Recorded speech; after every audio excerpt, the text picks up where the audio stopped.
네, 오늘은 요한계시록 12장 7절 말씀에서부터 보겠습니다. 우선 7절에서 12절 말씀을 우리가 같이 읽고 말씀 상고합니다. 자, 7절 같이 읽습니다. 하늘에 전쟁이 있으니 미가엘과 그의 사자들이 용으로 더불어 싸울세 용과 그의 사자들도 싸우나 이기지 못하여 다시 하늘에서 저희의 있을 곳을 얻지 못한지라. 큰 용이 내어 쫓기니 옛 뱀 곧 마귀라고도 하고 사단이라고도 하는 온 천하를 꿰는 자라. 땅으로 내어 쫓기니 그의 사자들도 저와 함께 내어 쫓기니라. 내가 들으니 하늘에 큰 음성이 있어 가로되 이제 우리 하나님의 구원과 능력과 나라와 또 그의 그리스도의 권세가 이루었으니 우리 형제들을 참소하던 자 곧 우리 하나님 앞에서 밤낮 참소하던 자가 쫓겨났고 또 어린 형제가 피와 자기의 증거하는 말을 인하여 저를 이기었으니 그들은 죽기까지 자기 생명을 아끼지 아니하였도다. 그러므로 하늘과 그 가운데 거하는 자들은 즐거워하라. 그러나 땅과 바다는 화 있을진저 이는 마귀가 자기 때가 얼마 못된 줄을 알므로 크게 분내어 너희에게 내려갔음이라 하더라. 아멘.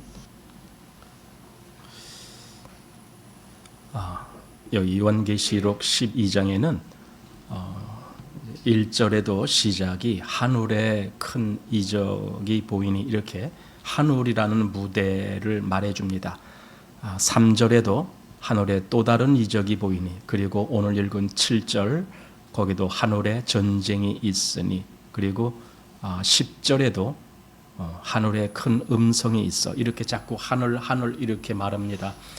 그러면서도 사실은 하늘이라고 해서 이 땅과 완전히 떨어진 어떤 것을 말하는 것이 아니고 이 땅에서 또 되어지는 일을 말하면서도 하늘의 사건이다라고 말해줍니다. 어떤 면에서는 그것은 좀 우리가 이렇게 가시적으로 금방 볼 수 있는 그런 차원이 아니고 저 너머에 있는 그런 차원을 아마 말해주기 위해서 그렇게 표현한 것이 아닌가. 즉 무대 뒤에서 벌어지는 일, 우리는 그런 걸 이야기하죠. 무대 뒤에. 그러니까 무대는 겉으로 드러난 거지만은 무대 뒤에는 드러나지 아니한 그 어떤 일들이 얼마나 많은가, 이거죠. 예를 들어 욥기를 보면은 실제로 욥과 또 그의 친구들에게 드러난 일은 그냥 거기서 계속 논쟁하고 뭐 그다음에 욥에게 어떤 큰 환란이 닥치고 그런 일입니다. 그게 이제 무대에서 벌어진 일입니다. 그런데 무대 뒤에서는 어떤 일이 일어납니까? 하늘에서 사단이 욥을 송사하고 막 이런 일이 벌어지잖아요. 그건 욥은 전혀 모르죠. 욥의 친구들도 모르죠. 그러니까 무대에 펼쳐진 일이 있는가 하면은 펼쳐지지 아니하고, 즉 우리 인간들은 모르는, 그러나 하나님 영역에서 그리고 사단의 영역에서 거기서 벌어지는 일, 이런 것들이 있다라는 겁니다. 그래서 여기 시작이 하늘에 이런 말씀으로 시작하는 겁니다. 즉 저 무대 뒤에 우리가 알지 못하는 바로 그곳을 이야기합니다. 사도 요한이 바로 그 이야기를 하는 거예요. 그런데 거기에 미가엘과 또 그의 사자들, 그리고 사단과 그의 사자들이 거기서 이제 전쟁이 일어나는 겁니다. 우리는 몰라요. 그 위에서 무슨 일이 어떻게 일어났는지 몰라요. 그런데 실제로 그런 일이 지금 벌어졌다라는 이야기입니다. 그리고는 용과 그 사자들이 그 하늘나라에서 추방당하려 쫓겨납니다. 그리고 그가 이 땅으로 떨어집니다. 이제 그 말씀이 여기 있습니다. 한마디로 예수 그리스도가 이기신 거죠. 이기셨기 때문에 그 하늘 영역의 사단은 발디딜 틈이 없어진 겁니다. 그냥 쫓겨난 겁니다. 그런데 이제 우리가 이 하늘 영역이라고 하는 그것을 또 좀 생각해 볼 필요가 있습니다. 이 뒤에 계속 보면서 우리가 볼 거지만은 하늘의 영역이라는 것은요, 우리 그리스도인들이 있는 그 영역을 포함합니다.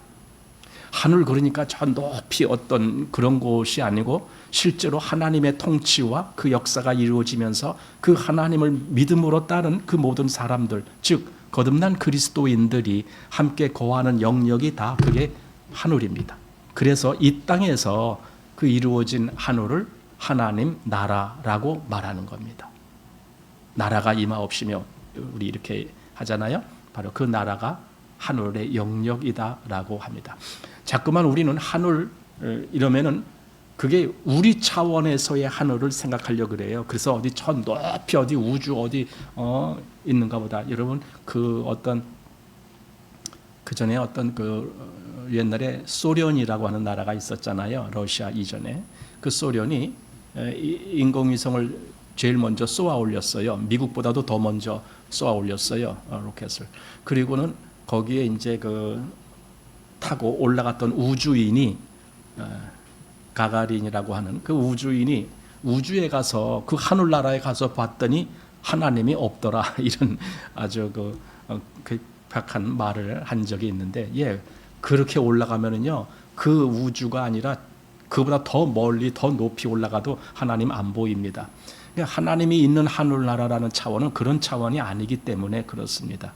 자, 그래서 여기서도 이제 그 하늘의 큰 이적이 이거 공간적인 개념의 하늘이 아니라는 걸 우리가 먼저 알아야 됩니다. 어떤 영의 세계가 움직이는 그 영역인 것을 보게 됩니다. 그런데 이제 거기서 전쟁이 있었다라는 겁니다. 자, 그래서 7절 하늘에 전쟁이 있으니 미가엘과 그의 사자들이 용으로 더불어 싸울세 용과 그의 사자들도 싸우나 이기지 못하여 다시 하늘에서 저희 있을 곳을 얻지 못한지라. 이렇게 이제 시작을 합니다. 이 싸움은요 사실 그리스도의 십자가의 구속 사건으로 말미암아 그리스도가 이긴 싸움입니다. 물론 여기 이제 미가엘이 사단과 그 사자들과 더불어 싸운다 이렇게 나왔지만은 미가엘은 그냥 천사잖아요. 천사는 한마디로 그냥 부름 받은 대로 가서 그렇게 하는 거예요. 한마디로 심부름꾼이죠. 그럼 진짜 싸움에 이기신 분인 예수 그리스도시죠. 예수 그리스도가 이기셨기 때문에 그 이긴 싸움을 저 사단 앞에 가서 선포하는 것뿐이에요. 그러면 사단은 자기가 졌다라는 걸 알기 때문에 그 하늘 영역에 자기가 있을 곳이 없다라는 걸 이제 알게 된 거죠. 그게 지금 오늘 이 본문에 나오는 말씀입니다. 그래서 우리가 지난주에 이제 본 것을 조금 살펴보면은 지난주에 하나님은 교회를 광야로 인도하신다 이렇게 이제 되어 있습니다. 그 광야는 어떤 곳이냐? 물론 거기는 역경과 고난과 또 어떤 힘든 그런 박해도 있지만 그러나 거기에는 하나님의 어떤 손길이 있어요. 하나님의 양육하시는 손길이 있는 곳입니다. 그리고 하나님의 보호하심이 있는 곳입니다. 여기서 이제 광야 그러니까 아까 뭐 하늘에 할 때도 어디 저 멀리 높은 하늘 그렇게 생각하면 그건 잘못이라고 얘기했는데 광야 그러니까 그럼 여기 말고 저 어디 멀리 어디 떨어진 장소 뭐 거길 얘기하는 건가? 예, 그렇게 봐도 잘못 보는 겁니다. 그러니까 광야라는 장소는 우리가 살고 있는 이 현실 세계가 광야입니다. 왜냐하면 여기에 우리는 언제든지 사단으로부터 공격을 당할 수 있고 박해를 받을 수가 있고 그런가 하면 반대로 하나님이 우리를 양육하시고 우리의 믿음을 이끌어 가시는 그런 위치가 여기 이 현실이기 때문에 그렇습니다. 그러니까 이 현실이 곧 광야입니다. 여기가 이스라엘은 광야라는 특별한 장소를 통과했지만 우리는 이 현실을 통과하고 있는 겁니다. 그런 의미에서 광야 이런 겁니다. 신명기 8장에 보면은 하나님이 이스라엘을 광야로 걷게 하신 그 의도에 대해서 말씀해 주는 부분이 있습니다. 신명기 8장을 보면은 그 말씀이 나오는데 8장 2절부터 4절까지를 한번 보겠습니다. 네 하나님 여호와께서 이 40년 동안에 너로 광야의 길을 걷게 하신 것을 기억하라. 이는 너를 낮추시며 너를 시험하사 내 마음이 어떠한지 그 명령을 지키는지 아니 지키는지 알려 하심이라. 너를 낮추시며 너로 줄이게 하시며 또 너도 알지 못하며 내 열조도 알지 못하던 만나를 내게 먹이신 것은 사람이 떡으로만 사는 것이 아니요 여호와의 입에서 나오는 모든 말씀으로 사는 줄을 너로 알게 하려 하심이니라. 이 40년 동안 내 의복이 헤어지지 아니하였고 내 발이 부르지 아니하였느니라. 자, 이 광야 40년을 여기서 어떻게 설명하느냐면 너를 낮추시며 너를 시험하사 네 마음이 어떤지 그 명령을 지키는지 아니 지키는지 알려 하심이라 이렇게 말했습니다. 그게 광야에서의 삶이라는 겁니다. 네 마음이 어떤지, 네가 정말 하나님의 말씀을 지키는 마음인지 아니면 안 지키는 마음을 갖고 있는지 그걸 알려고 광야 길을 걷게 하셨다라는 겁니다. 그리고 그 다음 너를 낮추시며 너로 줄이게 하시며 또 너도 알지 못하면 내 열조도 알지 못하던 만나를 내게 먹이신 것은 이거예요. 너를 낮추시고 너를 줄이게 하셨다는 거예요. 굶주림이 거기 있는 거예요. 우리 이 현실에서도 우리가 살 때 항상 여유롭고 풍족한 이런 삶을 사는 건 아니잖아요. 때때로 얼마나 많은 어려움을 우리가 겪습니까? 이들이 낮춤을 당하고 그리고 줄임을 당하는 그런 현실을 겪습니다. 그런데 그때 만나를 먹이신 거예요. 여러분, 만나는요, 이스라엘이 그거 가지고 불평한 적이 있습니다. 왜 이 만나밖에, 이 박한 만나밖에 없다. 우리도 고기도 먹고 싶고 외도 먹고 싶고 참외도 먹고 싶고, 근데 하나님은 이 맛도 없고 박한 만나라는 이거 한 가지만 계속 주구장창 40년 동안을 주셨다. 그래서 불평을 쏟아냈습니다. 여러분, 만나를 먹이셨다는 것은요, 어떤 이에게는 불평거리가 됩니다. 그러나 어떤 이에게는 예, 하나님 오늘도 나에게 만나를 주셨으니 감사드립니다. 이렇게 하게 하는 겁니다. 그 받는 사람의 마음에 따라서 그 만나는 감사가 될 수도 있지만 불평이 될 수도 있습니다. 똑같은 만나인데. 그러면서 그렇게 겪게 하신 이유가 뭔가? 사람이 떡으로만 사는 것이 아니라 여호와의 입에서 나오는 모든 말씀으로 사는 줄 너희로 알게 하려 하심이라. 말씀으로 산다가 뭐예요? 말씀을 들어야 산다 그 말이에요. 하나님의 말씀을 너가 순종해야 산다 그 말씀이에요. 이게 말씀으로 산다거든요. 그러면서 4절에 이 40년 동안 내 의복이 헤어지지 아니하였고 내 발이 부르지 아니하였느니라. 이건 하나님이 보호하시는 거죠. 그러니까 그렇게 박한 식물을 먹고 그 어려운 환경 속에서 살아갔지만 그러나 하나님은 너를 잊지 아니하시고 너를 지키셨다. 너를 지키셨다. 그래서 내 의복이 헤어지지 아니하고 내 발이 부르지 아니하였다. 이렇게 말씀하시는 겁니다. 이것이 하나님이 인도하시는 길이요 방법입니다. 그리고 그 방법이 아마 지금도 우리에게 그렇게 동일하게 작용하는 것 같습니다. 우리가 어떤 때는 참 하나님한테 아무런 도움도 입지 못하는 것 같은 그런 마음을 가질 때도 있겠지요. 여기 이 박한 식물만 겨우 먹을 정도가 된다면 아마 그렇게 될지도 모르겠죠. 그렇지만 또 나중에 생각해 보면 하나님이 나를 그때도 이렇게 지키셨구나. 그때도 이렇게 지키셨구나. 이렇게 보게 됩니다. 이 앞에 5절에서 우리 본문 무슨 말씀이 있느냐면은 여자가 아들을 낳으니 이는 장차 철장으로 만국을 다스릴 남자라 하고 그 아이를 하나님 앞과 그 보좌 앞으로 올려가더라 이렇게 되어 있습니다. 그래서 이 아들은 예수 그리스도를 말씀한 거다. 그래서 올려간다라는 말은 그리스도가 부활하심으로 말미암아 하나님 나라의 하나님 우편에 가신 것을 이제 말한다. 이렇게 우리가 이제 해석을 했거든요. 자, 그런데 5절에 이렇게 하늘에 올라가신 그리스도를 말했는데 오늘 본문에는 이제 땅으로 쫓겨난 사단이 나오는 겁니다. 이 둘이 대조가 되는 겁니다. 그리스도는 하늘나라에 올라가셨는데 사단은 이 땅으로 떨어졌다.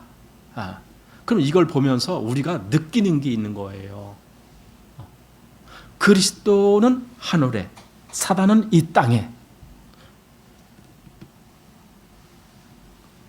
이게 어떤 면에서는 그리스도의 부활과 그 승귀라고 그래요. 이제 그리스도가 이 하늘에 올라가신 것을, 그 사건이 곧 사단을 땅으로 떨어지게 만든 근거가 된 거예요. 그러니까 그리스도의 승리가 사단의 패배가 되도록 하셨다. 지금 그 말입니다. 바로 그 사건을 우리에게 확신시켜 주는 거죠. 봐라, 그리스도는 승리하셔서 위로 올라가셨는데 사단은 패배하고 이 땅으로 떨어졌다. 그걸 우리에게 알라라는 거예요. 그리스도가 승리하셨다는 걸 알라라는 거예요. 누가복음 10장 17절 또 18절 여기 보면은 그 70인이 돌아와 갖고 기뻐서 예수님께 막 이렇게 이야기하는 내용이 나옵니다. 주의 이름으로 귀신들도 우리에게 항복하더이다. 이렇게 했습니다. 그런데 예수님은 그래 잘했다 뭐 이렇게 대답하지 않으셨잖아요. 그렇게 얘기했더니 예수님이 어떻게 말씀하셨느냐. 18절에 예수께서 이르시되 사단이 하늘로서 번개같이 떨어지는 것을 내가 보았노라. 사단이 하늘로서 번개같이 떨어졌단 말은 얼마나 순식간에 떨어졌단 말입니까? 이 땅으로. 그러니까 그 앞에는 주의 이름으로 귀신들도 우리에게 항복하더이다. 이건 뭘 뜻하냐면 예수님 이름으로 사단을 이긴다라는 그 모습을 미리 보여준 거예요. 물론 그리스도의 최종적인 승리는 부활에 있지만 그 누가복음 10장에서는 미리 그것을 말씀하시고 보여주신 거고 제자들로 하여금 그것을 미리 경험토록 그렇게 하신 거거든요.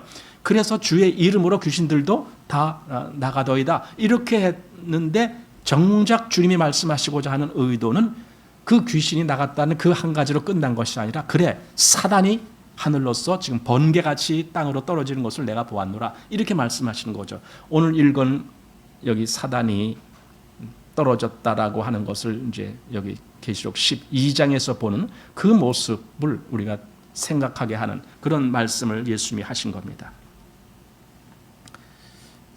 예수님의 부활 승천이 곧 사단으로 하여금 하늘에서 땅으로 떨어지게 한 그 분명한 이유가 된다라는 사실입니다. 그래서 여기 이제 7절부터 해서 9절의 말씀까지는 예수님이 그 이제 부활 승천하심으로 말미암아 사단이 이 땅으로 쫓겨난 것, 즉 하늘에 더 이상 사단은 거할 수가 없다라는 것, 그것을 말씀해 주고 나서 그 10절부터 12절까지는 그러니까 뭐가 나오겠습니까? 찬양이 나오는 거예요. 이제 사단은 떨어졌다 하늘에서. 우리는 그래서 찬송하고 찬양하는 거예요. 하나님을 높이는 거예요. 그게 10절부터 12절의 말씀에 나오는 찬양입니다. 기쁨의 찬양이죠. 호세아 13장 14절 말씀에 내가 저희를 음부의 권세에서 속량하며 사망에서 구속하리니 사망아 내 재앙이 어디 있느냐? 음부야 내 멸망이 어디 있느냐? 뉘우침이 내 목전에 숨으리라. 이 말씀을 나중에 사도 바울이 고린도전서 15장에서 인용하죠. 약간 좀 단어는 바뀌었지만은 그 의도는 그대로 인용해서 사망아 너의 이기는 것이 어디 있느냐? 사망아 너의 쏘는 것이 어디 있느냐? 이렇게 이제 표현하는 대목이 나온 거거든요. 그럼 여기 호세아 지금 13장에서 내가 저희를 음부의 권세에서 속량하며 사망에서 구속하리니, 그러니까 그리스도가 하신 그 구속, 십자가로 말미암아 우리에게 베풀어 주신 그 구속은 그 다음에 어떤 선포를 하게 하느냐? 사망에 대해서 사망아 너의 쏘는 곳이 어디 있느냐라고 그렇게 승리의 외침을 할 수 있는 구속이었다 그 말입니다. 그리스도가 나를 구속하신 것은 나로 하여금 그 사망을 향해서 영원히 사망아 너는 내게 졌어, 내가 너를 이겼어 라고 선포할 수 있는 그 근거를 주는 것이 그리스도의 승리, 즉 부활 승귀하심이다 라고 보게 되는 겁니다. 자, 그래서 다시 오늘 본문, 하늘에서 떨어졌다. 이제 이렇게 얘기했잖아요. 자, 이제 9절 말씀 보십시오. 큰 용이 내어 쫓기니 옛 뱀 곧 마귀라고도 하고 사단이라고도 하는 온 천하를 꿰는 자라. 땅으로 내어 쫓기니 그의 사자들도 저와 함께 내어 쫓기니라. 우선 사단이 내어 쫓길 때 그 사단을 이제 여러 가지 말로 옛 뱀, 마귀, 사단, 그리고 온 천하를 꿰는 자, 이런 여러 표현으로 말씀했습니다. 그게 큰 용이라는 겁니다. 즉 사단이라는 겁니다. 그런데 사단이 혼자 땅에 떨어진 것이 아니라 그의 사자들도 저와 함께 내어 쫓기니라, 이렇게 되어 있습니다. 그 사자들이란 존재가 뭔가 했을 때 이 앞에 4절 말씀을 보시면은 그 꼬리가 하늘 별 3분의 1을 끌어다가 땅에 던지니라 하면서, 즉 천사 그 부류라고 할까요?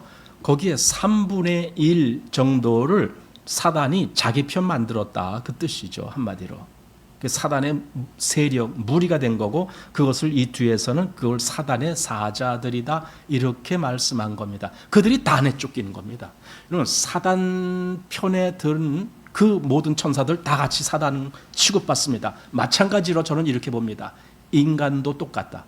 인간도 내가 사단 편에 있으면 나중에 사단이 영영한 처소로 쫓겨나가죠. 그게 지옥이라는 데거든요. 그때 사단 편에 섰던 사람들이 다 쫓겨가는 거예요. 같이.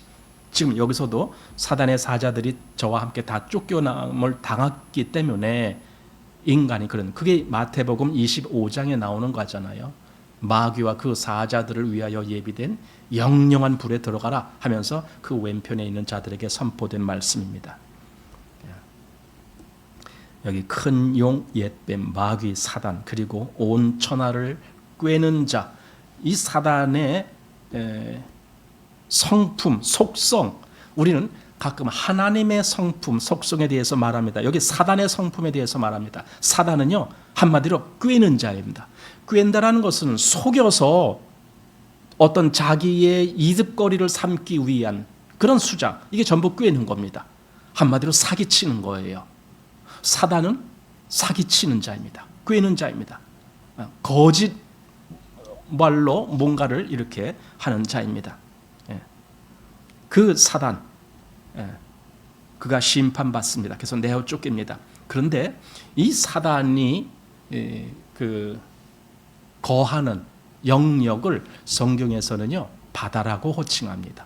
그냥 여기서 바다라고 나오거든요. 우리 이 뒤에도 가보면 바다에서 어떤 짐승이 올라온다, 이런 얘기가 하거든요. 그 바다라는 것이 저기 저 태평양 물이 있는 거기서 올라온다, 그런 말이 아닙니다. 한 영역을 이야기하는 거예요. 어떤 영역. 근데 바다라는 것은 물이 가득 찬 영역이거든요. 물이 가득 찼단 말은 거기는 사망이 가득 찼다, 그 뜻입니다. 그러니까 물은 사망을 뜻하는 거예요. 그래서 그 바다에서 나온다 하면은 그게 사망으로 가득 찬 사단의 권세 속에, 사단의 영역에서 나온다. 그러니까 사단이 있는 처소가 바다라고 지금 표현을 하는 겁니다. 그런데 우리 이사야서 27장 1절 말씀에 보면은 그날에 여호와께서 그 견고하고 크고 강한 칼로 날랜 뱀 리워 야단, 곧 꼬불꼬불한 뱀 리워 야단을 벌하시며 바다에 있는 용을 죽이시리라. 이사야서에서 이미 그 미래에 되어질 일을 이렇게 미리 예언적으로 말씀하신 거예요. 그 바다에 있는 용을 죽이리라, 이렇게 말했습니다. 바다에 있어요. 그게 그러니까 사단이 있는 영역, 사망의 세력을 잡은 자, 곧 마귀, 이랬잖아요. 그러니까 사망의 세력을 잡고 있는 곳이 바다입니다. 그래서 누구든지 바다에 빠지면 죽는 것처럼 사망의 세력이야, 거기가. 또 이사야서 14장 12절, 너 아침의 아들 계명성이여 어찌 그리 하늘에서 떨어졌으며 너 열국을 엎은 자여 어찌 그리 땅에 찍혔는고. 보세요. 거기서 뭐라고 말하지만 어찌 그리 하늘에서 떨어졌으며 또 어찌 그리 땅에 찍혔는고. 그러니까 지금 이 계시록에서 말씀한 그 내용을 그대로 이사야서에서 말씀했던 거예요. 하늘에서 떨어졌고 땅에 찍혔다, 땅으로 떨어졌다, 그 이야기를 말씀했던 겁니다. 예수님도 요한복음 2장 31절 말씀에서 그렇게 말씀했죠. 이제 이 세상의 심판이 이르렀으니 이 세상 임금이 쫓겨나리라. 쫓겨나리라라고 했는데 어디서 쫓겨난다는 것입니까? 그 하늘 영역에서 쫓겨난다는 겁니다. 하늘 영역. 그 하늘 영역은 저 높이 있는 하늘 그런 게 아니라고 제가 지금 계속 반복해서 말씀드리는 겁니다. 하나님의 권세의 영역, 하나님이 하나님의 백성들로 하여금 이루게 하시는 영역, 다른 말로 하면은 하나님 나라 이거예요. 그 하나님 나라의 영역에서 사단은 쫓겨나는 겁니다. 그래서 이 세상 임금이 쫓겨나리라. 또 요한복음 16장 11절 말씀에는 심판에 대하여라 함은 이 세상 임금이 심판을 받았음이니라 이렇게 선포하죠. 그래서 예수님이 골로새서 2장 15절 말씀대로 정사와 권세를 벗어버려 밝히 드러내시고 십자가로 승리하셨느니라. 그 십자가로 승리, 예수님의 승리는 십자가입니다. 근데 그 십자가의 승리 그 하나로 모든 것이 다 결정된 겁니다. 사단에 있을 처소가 하늘이 아니고 땅으로 쫓겨난 것도 바로 그 십자가의 승리 그것입니다. 자, 그리고 이제 본문 10절 말씀 보십시오. 내가 또 들으니 하늘에 큰 음성이 있어 가로되 이제 우리 하나님의 구원과 능력과 나라와 또 그의 그리스도의 권세가 이루었으니 우리 형제들을 참소하던 자 곧 우리 하나님 앞에서 밤낮 참소하던 자가 쫓겨났고, 그러니까 사단이 쫓겨난 것을 찬송하는 거예요. 지금 여러분 이 찬송 여러분 마음에 있습니까? 우리 마음에도 그 찬송이 있습니까? 그래, 사단의 권세가 깨졌어. 그러니까 찬송하는 거야. 하나님을 찬송하는 거예요. 예, 하나님이 영화로우십니다. 사단의 권세를 깨뜨리셨습니다. 밤낮 참소하던 자 이렇게 나옵니다. 그가 쫓겨났다. 그리스도의 구속으로 말미암아 하나님의 구원이 나타났다. 여기 이제 그 말씀이 있잖아요. 우리 하나님의 구원과 능력과 나라와 또 그의 그리스도의 권세가 이루었으니, 그게 다 이루어졌습니다. 그리스도의 십자가로 말미암아 다 이루어졌습니다. 그 말입니다. 그리스도의 구속으로 말미암아 하나님의 구원이 이루어지고 나타난 겁니다. 우리에게 구원이 이루어졌음을 나타내 보이는 게 그게 복음이라는 겁니다. 복음은 그리스도의 구속이 다 이루어졌다는 사실을 우리에게 들려주는 거예요. 그게 복음입니다. 로마서 1장 16절에 내가 복음을 부끄러워하지 아니하노니 이 복음은 모든 믿는 자에게 구원을 주시는 하나님의 능력이 됨이라. 능력. 그게 우리에게 오는 거죠. 그 능력, 구원의 능력. 우리가 그래서 구원받는 거예요. 우리는 이론적으로만 아는 사람들은 믿으면 구원이래 이렇게 알아요. 믿으면 구원이래. 그러나 실제로 아는 사람은 이 구원은 하나님이 나에게 주셔야 되는 거야 이렇게 알아요.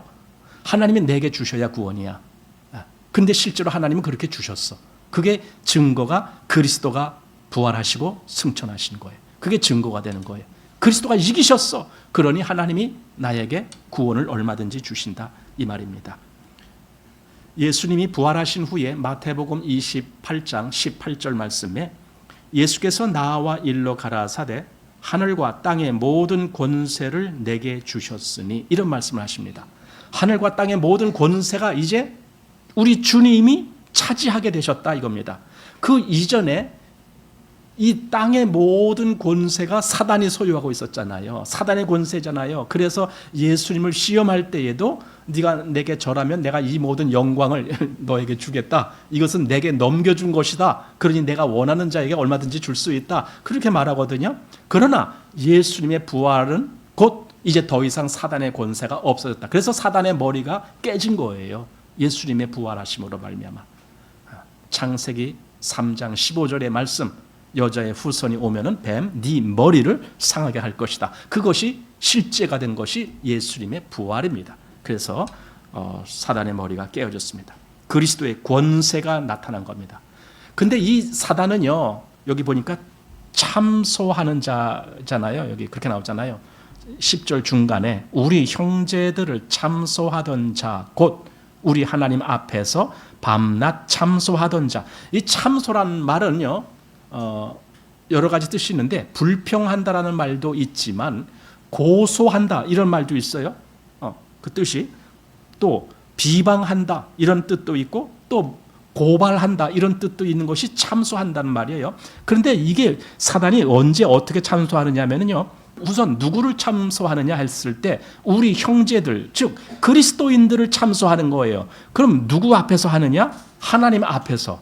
이게 사단이 했던 일입니다. 보세요. 늘 하나님 앞에서 우리 형제들을 거기서 참소를 해요. 사단이 그 일을 했어요. 그런데 보세요. 지금 그 하나님 나라에서 어떻게 됐어요? 쫓겨났어요. 쫓겨났잖아요, 지금. 더 이상 그 앞에 가지 못하잖아요. 그럼 더 이상 참소를 할 수 있다는 거예요? 없다는 거예요? 없는 거죠. 사단의 권세가 깨진 거예요, 완전히 이제. 이 일이 있기 전에는 그 참소하는 일이 우리가 얼마든지 구약 성경에서 보는 겁니다. 스가랴 3장에서도 보고 그다음에 욥기에서도 봅니다. 스가랴 3장에서는 그 대제사장 여호수아가 그 뭡니까? 그 옷이 좀 남루한 옷을 입고 있었잖아요. 그랬더니 막 그걸 가지고 하나님께 막 송사하고 막 그랬던 그 사단. 또 욥기에서는 욥이 저 욥이라는 자는 제대로 하나님을 믿는 게 아니라 그는 뭐 자기한테 하나님이 주신 이런 여러 가지 풍족한 이것 때문에 하나님을 믿는다라고 그렇게 한 것이지 그거 없어지면 하나님은 안 믿을 겁니다. 이렇게 막 송사를 하잖아요. 근데 하나님이 그 사단에게 그래 그럼 네가 한번 그거 다 없애봐라 이렇게 허락하신 것은 욥의 어떤 것을 말하자면 사단에게 입증시키는 거예요. 그래서 결국은 어떻게 됐습니까? 욥이 하나님을 저주하지는 않았잖아요. 여러분 그것도 중요한 문제입니다. 우리는 나중에 욥이 어떻게 된 것만 중요하다고 생각하는데 실제로 그 앞에서도 욥이 하나님을 저주하지 않았다는 것도 중요합니다. 왜냐하면 그것 때문에 사단이 할 말이 없어진 거예요. 만약에 그때 욥이 자기가 갖고 있었던 모든 물질이 없어졌다고 하나님을 저주하고 막 이렇게 됐다면 사단이 승리한 거가 돼버려요. 그러나 사단은 그때 패배를 했죠. 그래서 욥기 1장 9절에 사단이 여호와께 대답하여 가로되 욥이 어찌 까닭 없이 하나님을 경외하리이까. 그와 그 집과 그 모든 소유물을 산울로 두르심이 아니니까. 주께서 그 손으로 하는 바를 복되게 하사 그 소유물로 땅에 널리게 하셨음이니이다. 이제 주의 손을 펴서 그의 소유물을 치소서. 그리하시면 정령 대면하여 주를 욕하리이다. 이게 송사하는 거란 말이에요. 그러니까 어떤 상대 어떤 대상을 놓고 지금 저 대상이 당신에게 보여주는 것 이건 다 가짜입니다. 진짜는 이거 싹 없애버리면 진짜가 나올 겁니다. 이렇게 말하자면 저를 깎아내리는 거예요. 이게 참소거든요. 송사하는 거고 깎아내리는 거예요. 사단은 하나님 앞에서 우리 형제 성도들을 자꾸 깎아내리는 거예요. 그럼 아니 성도들을 깎아내리는 것이 무슨 유익입니까? 여러분 잘 보세요. 여러분의 자녀들이 세상에 존경받는 자녀가 아니고 못된 짓을 하는 자녀다 이렇게 드러났다고 한번 합시다. 그러면은 그게 누구한테도 욕이 돼요? 부모한테도 욕이 되는 거 아닙니까? 그죠? 이 사단은 얼마나 교묘한지 하나님을 직접 공격하지 못하니까 그 하나님의 백성들을 깎아내리는 거예요. 그 깎아내리면서 간접적으로 하나님 그러니까 당신도 자격이 미달입니다. 이렇게 하고 싶어서 하나님 자녀들을 그렇게 흠집내는 거예요. 이게 참소하는 자예요. 그러니까 사단은 계속 우리 형제들을 참소하는 자다. 여기 그렇게 나옵니다. 또 욥기 2장 4절에도 두 번째 참소할 때 사단이 여호와께 대답하여 가로되 가죽으로 가죽을 바꾸오니 사람이 그 모든 소유물로 자기 생명을 바꾸올지라. 이제 주의 손을 펴서 그의 뼈와 살을 치소서. 그리하시면 정령 대면하여 주를 욕하리이다. 주를 욕할 겁니다. 그렇게 하십시오. 그러나 욥은 그러지 않았습니다. 그래서 사단이 할 말이 없어진 겁니다. 그 사단은 더 이상 그 앞에서 송사할 자격을 상실해버렸습니다. 왜냐하면 사단의 말을 두 번씩이나 이렇게 하나님이 허락하셨는데도 그 말이 하나도 응하지 않았으니까. 그래서 사단은 더 이상 없어집니다. 그리고 그 다음부터는 사단이 아니고 이제 하나님이 욥을 양육시켜 가는 거예요. 그 다음부터는 사단은 없어졌어요. 그래서 여기 그 내용, 참소하던 자가 쫓겨났고 이랍니다. 자, 그리고 11절, 또 여러 형제가 어린 양의 피와 자기의 증거하는 말을 인하여 저를 이기었으니 그들은 죽기까지 자기 생명을 아끼지 아니하였도다. 이겼다는 거예요. 누가 이겼느냐? 아니, 그리스도가 이긴 건 우리가 다 알아요. 그런데 여기는 또 다른 얘기입니다. 여러 형제가 이겼다 이겁니다. 즉 그리스도인들, 믿음의 사람들이 이겼다는 거예요. 누구를 이겨요? 사단을 이기는 거죠. 여러분, 우리가 사단을 이기는 거예요. 우리가 늘 집니까? 아니에요. 우리는 이기도록, 얼마든지 이기도록 그렇게 택함을 입은 자들입니다. 그런데 문제는 무엇으로 이기느냐? 여기 보니까 어린 양의 피와 자기의 증거하는 말을 인하여 저를 이기었으니, 이렇게 말합니다. 그 어린 양의 피가 증거한다. 히브리서 12장 24절 말씀 보면은 거기 새 언약의 중보이신 예수와 및 아벨의 피보다 더 낫게 말하는 뿌린 피. 그러니까 아벨의 피가 하나님께 호소를 했잖아요. 그렇기 때문에 하나님이 가인을 불러서 가인아, 네 아우 아벨이 어디 있느냐 막 이렇게 추궁을 하고 그랬잖아요. 그러니까 그때 네 동생 아벨의 피가 땅에서 내게 호소한다, 그렇게 말씀하거든요. 피가 호소를 한대요. 그런데 여기서는 지금 히브리서에서는요, 그 아벨의 피보다 더 낫게 말하는 그리스도의 뿌린 피라 그랬습니다. 그리스도의 피는 아벨의 피보다도 더 능력 있게 하나님께 호소한다, 그 뜻입니다. 그래서 그 피의 호소가 곧 우리의 모든 죄를 사했다라는 사실을 증거해 주는 겁니다. 그것이 하나님께 호소하는 겁니다. 보세요. 하나님의 보좌가 있다고 합시다. 여기 그리스도가 그리스도의 피로 말미암아 하나님께 호소합니다. 그 무슨 호소입니까? 내가 저 죄인들의 죄를 다 갚았습니다. 근데 이쪽 반대편에서는 사단이 하나님께 참소한 거죠. 이건 호소가 아니고 참소. 참소하면서 뭐라 합니까? 저 하나님의 사람들 아직도 죄 속에서 번복되고 있습니다. 지금 이러고 호소하는 거예요.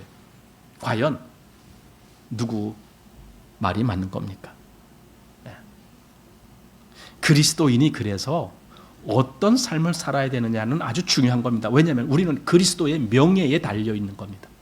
우리의 어떠함이 곧 그리스도의 이름의 어떠함과 직결되는 겁니다. 그 이름을 높이려면 우리가 어떠해야 되느냐가 거기 딱 나타나는 겁니다. 그래서 그리스도인의 삶이 어떠냐가 그 다음에 나온 겁니다. 그들은 죽기까지 생명을 아끼지 아니하였도다. 이렇게 살아가는 겁니다. 죽기까지 생명을 아끼지 아니하는 그런 정말 믿음의 사람으로 됐을 때, 그때 그리스도의 이름이 영광을 받으시는 거예요. 사단은 이제 기죽는 거죠. 더 이상 사단은 자기 권세를 행사할 수가 없게 되는 거죠. 우리 요한 1서, 사도 요한이 기록한 요한 1서에는 어떤 말씀이 많이 나오냐면요, 이 이긴다는 말이 많이 나와요. 이긴다. 당연히 그리스도가 이기지만은 그리스도만 이기는 것이 아니라 성도들이 이긴다, 그 말이 요한 1서에 나옵니다. 그래서 요한 1서 2장 13절 말씀에 아비들아, 내가 너희에게 쓰는 것은 너희가 태초부터 계신 이를 알미요, 청년들아, 내가 너희에게 쓰는 것은 너희가 악한 자를 이기었음이니라. 벌써 이겼다는 거예요. 이렇게 잘하면 이길 것이다가 아니고 벌써 이겼다는 거예요. 우리는 예수 그리스도의 그 십자가의 승리로 말미암아 우리도 같이 이긴 자가 된 거예요. 물론 믿음으로 그 안에 거하는 자들에게 해당된 말입니다. 우리는 이긴 자가 된 겁니다. 그래서 그 다음 14절에 아이들아, 내가 너희에게 쓴 것은 너희가 아버지를 알았으며, 아비들아, 내가 너희에게 쓴 것은 너희가 태초부터 계신 이를 알았으며, 청년들아, 내가 너희에게 쓴 것은 너희가 강하고 하나님의 말씀이 너희 속에 거하고 너희가 흉악한 자를 이기었음이니라.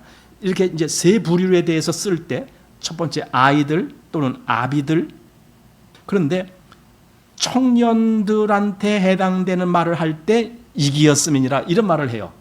그 말이 뭐냐면 청년이라는 개념은 여기서 이렇게 세 가지를 뭐 아비들아, 아이들아, 또 청년들아 할 때, 그럼 여기 아비들 니들한테 말한다, 또 여기 아이들 니들한테 말한다, 여기 청년들 너희들한테 말한다, 이게 아니에요. 이게 다 같은 부류예요. 아비들아, 아이들아, 청년들아, 다 성도들 한 부류예요, 그게. 그런데 청년이라는 개념이 뭔가? 청년은 정말 힘있게 싸우고 있는 그 위치에 있는 사람들이에요. 그게 청년입니다. 아비들은 또 어떤 위치인가? 이것은 뭔가 좀 많이 성숙해서 그 밑에 자기의 그 어떤 후진들을 더 이끌어주는 그런 사람들을 의미하는 거고, 아이들은 이제 막 쫓아가야 될, 따라가야 될, 본받아야 될 그런 위치에 있는 사람들이고, 그것처럼. 그러니까 청년들한테는 너희가 이기었느니라는 말을 해주는 거예요. 계속 너희 승리한 자야, 너희는 이미 이긴 자야, 다윗이 골리앗을 쓰러뜨렸으니까 우리는 이긴 자야, 그 말을 계속 해주는 거예요. 그러니 뭘 하라는 거예요? 힘내라는 거예요. 너희는 이겼으니 힘내라. 패잔병같이 비실비실거리지 말아라. 이겼으니 승리자처럼 승리의 찬송, 승리의 나팔을 불어라. 너희는 이긴 자야. 여러분, 그리스도인의 신앙생활을 이긴 자처럼 하셔야 됩니다. 늘 진자같이 비실비실하고 믿음이 있는지 없는지도 모르고, 도무지 아무리 봐도 그리스도의 모습이 드러나지도 아니하고 그리스도의 영광을 나타내지도 아니하고 그저 그냥 자기 마음대로 살고, 그러면은 이긴 자로서의 삶이 아니죠. 또 요한일서, 같은 요한일서 4장 4절에 자녀들아 너희는 하나님께 속하였고 또 저희를 이기었나니 이는 너희 안에 계신 이가 세상에 있는 이보다 크심이니라. 여기서도 이겼다는 말입니다. 이미 이겼어. 왜냐하면 너희 안에 계신 이가 저 세상에 있는 이보다 크다. 너희 안에 계신 그리스도가 저 세상에 있는 그 사단보다 크다. 그냥 이겼다 이겁니다. 이겼다. 그러니까 너희도 이겼다. 또 요한일서 5장 4절에 대저 하나님께로서 난 자마다 세상을 이기느니라. 세상을 이기는 이김은 이것이니 곧 우리의 믿음이니라. 그리고 그 다음에 예수께서 하나님의 아들이심을 믿는 자가 아니면 세상을 이기는 자가 누구뇨? 이겼다는 겁니다. 그래서 요한일서는 이겼다는 사실을 계속 알려주는 거예요. 너희는 이긴 자야, 이긴 자야, 이렇게. 자, 그래서 다시 본문 12절 보십시오. 그러므로 하늘과 그 가운데 거하는 자들은 즐거워하라. 그러나 땅과 바다는 화 있을진저 이는 마귀가 자기 때가 얼마 못된 줄을 알므로 크게 분내어 너희에게 내려갔음이라 하더라. 예. 하늘과 그 가운데 거하는 자는 즐거워하라. 이제 하늘에 거하는 자는 즐거워해. 그러나 땅과 바다는 화 있을진저. 그러니 땅에 거하는 자들은 그 화를 다 맞이하는 거예요. 그러니까 이 하늘에 거하는 자와 땅에 거하는 자가 뭐냐, 이걸 좀 우리가 알아야 됩니다. 하늘에 거한다. 하늘에 거하는 자, 그게 뭘까? 요한복음 3장 31절 말씀에 위로부터 오시는 이는 만물 위에 계시고 땅에서 난 이는 땅에 속하여 땅에 속한 것을 말하느니라. 하늘로서 오시는 이는 만물 위에 계시나니 그랬습니다. 그럼 이건 지금 누굴 얘기하는 겁니까? 예수님을 얘기하는 겁니다. 그가 하늘에서 오셨는데 그분은 만물 위에 계신 분이다, 이렇게 말했습니다. 그런데 동일하게 우리 에베소서 1장 22절에 여러분 잘 아시는 말씀이잖아요. 또 만물을 그 발 아래 복종하게 하시고 그를 만물 위에 교회의 머리로 주셨느니라, 이거예요. 그러니까 뭡니까? 교회도 만물 위에 있다라는 겁니다. 그리스도도 만물 위에 계신 분이고, 그러니까 그리스도는 만물 위에 그 교회의 머리고 교회는 그의 몸이고, 이렇게 된 겁니다. 어쨌든 교회와 그리스도는 만물 위에 계신다, 그 말입니다. 그 영역이 하늘이라는 개념입니다. 만물은 이 현실 땅을 이야기하는 겁니다. 땅과 바다, 바다는 더군다나 사단의 세계고, 그러니까 이 영역의 위에, 즉 하늘에 거하는 존재들, 그것을 하늘이다라고 말합니다. 자, 그리고 또 이제 하나님의 영역이죠, 한마디로 그게. 그래서 하나님의 영역 속에 있는 것을 하늘이라는 말로 합니다. 자, 고린도전서 15장 40절에 하늘에 속한 형체도 있고 땅에 속한 형체도 있으나 하늘에 속한 자의 영광이 따로 있고 땅에 속한 자의 영광이 따로 있으니 47절입니다. 첫 사람은 땅에서 났으니 흙에 속한 자이거니와 둘째 사람은 하늘에서 나셨느니라. 보세요. 위치가 다릅니다. 그러니까 아담은 땅에서 났어요. 그러나 그리스도는 하늘에서 나셨다 그 말입니다. 그래서 48절에 무릇 흙에 속한 자는 저 흙에 속한 자들과 같고 무릇 하늘에 속한 자는 저 하늘에 속한 자들과 같으니라. 하늘에 속한 자는 이게 뭐 하나님의 백성을 얘기하는 거예요. 하늘에 속했다고 지금 말해주는 거예요. 그들은 하늘에 속한 자야. 그리고 그들은 하늘에 속한 자들과 같은 거야. 그러니까 정말 하늘에 속한 자의 그 위치에 있는 거다 그 말입니다. 그래서 49절에 우리가 흙에 속한 자의 형상을 입은 것 같이 또한 하늘에 속한 자의 형상을 입으리라 이렇게 말했습니다. 그러니까 이미 우리가 하늘에 속한 자이기 때문에 우리는 하늘에 속한 자로 그렇게 된다. 지금 그 말입니다. 예. 하늘에 속한 자의 형상. 그래서 빌립보서 3장 20절에 우리의 시민권은 하늘에 있는지라 거기로서 구원하는 자 곧 주 예수 그리스도를 기다리노니 이렇게 말했습니다. 그런데 이 땅과 그다음에 이 바다는 또 어떤가? 네, 한번 보시겠습니다. 창세기 3장 19절 말씀에 이제 땅에 대해서 우리가 알아야 되는 것이지. 창세기 3장 19절에 아담에게 하나님이 저주하시는 말씀입니다. 거기에 내가 얼굴에 땀이 흘러야 식물을 먹고 필경은 흙으로 돌아가리니 그 속에서 네가 취함을 입었음이나 너는 흙이니 흙으로 돌아갈 것이니라 이렇게 했습니다.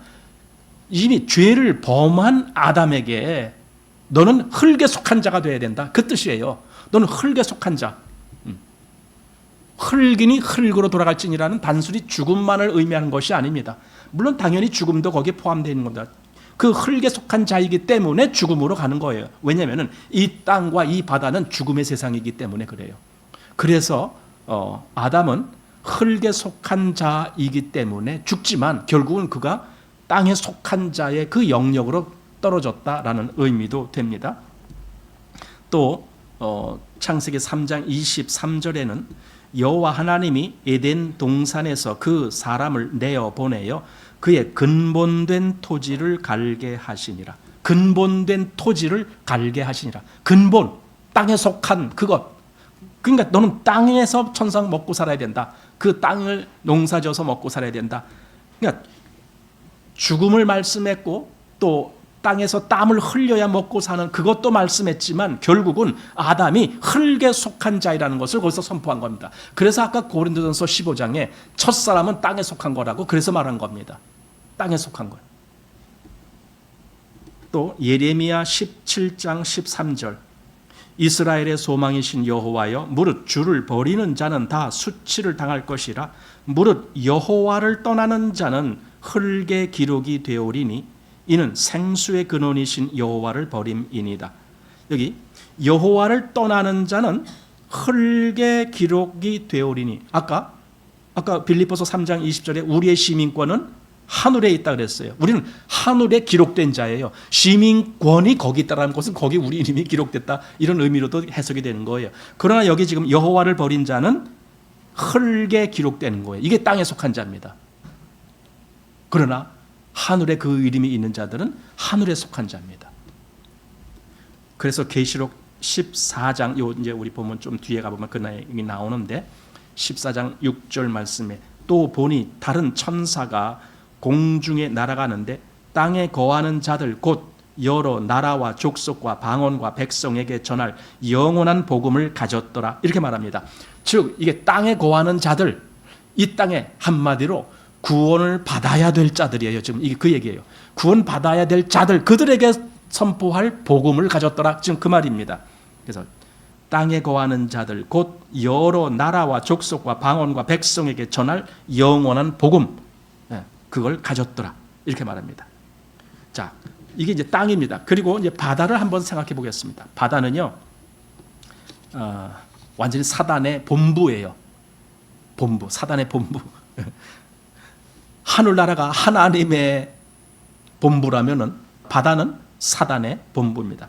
시편 74편 13절 말씀에 주께서 주의 능력으로 바다를 나누시고 물 가운데 용들의 머리를 깨뜨리셨으며, 그 바다를 나누셨단 말은 그 바다를 더 이상 힘을 발휘하지 못하게 꺾었다. 이스라엘이 애굽에서 나올 때가 바다가 갈라진 거 아닙니까? 그게 뭡니까? 바다가 죽음이고 바다가 사망이고, 그런데 그 사망을 딱 깨뜨리신 거예요. 그 길을 여셨잖아요, 하나님이. 그러니까 이스라엘로 지나가게 하셨잖아요. 지금 이 시편 74편 13절이 바로 그겁니다. 물 가운데 용들의 머리를 깨뜨리셨다. 그러니까 물 가운데 길을 내셨다가 아니고 물 가운데 용들의 머리를 깨뜨리셨다. 아니, 용의 머리, 즉 사단의 머리를 누가 깨뜨리시는 거예요?